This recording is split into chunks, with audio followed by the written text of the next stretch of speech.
এদেশের মানুষ তারেক রহমানকে রাষ্ট্র ক্ষমতায় অধিষ্ঠিত করার জন্য মুখর হয়ে বসে আছে।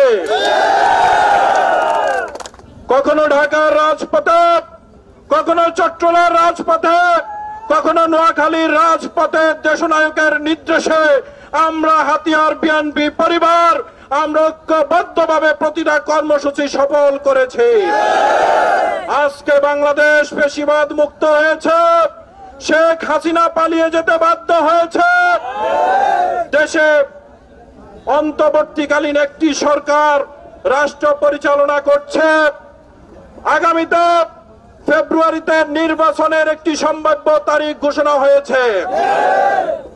যে গণতন্ত্র এবং ভোটাধিকারের জন্য প্রিয় নেতা দেশনায়ক তারেক রহমানের নেতৃত্বে আমরা সংগ্রাম করেছিলাম, আমরা বিশ্বাস করি আগামী ফেব্রুয়ারিতে আমরা সেই ভোট আমরা দিতে পারবো।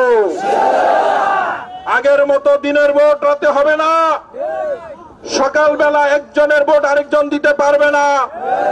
মানুষ শান্তিপূর্ণভাবে লাইনে দাঁড়িয়ে আগামীতে ভোট দিবে। দেশনায়ক তারেক রহমান 31 দফা ঘোষণা করেছেন।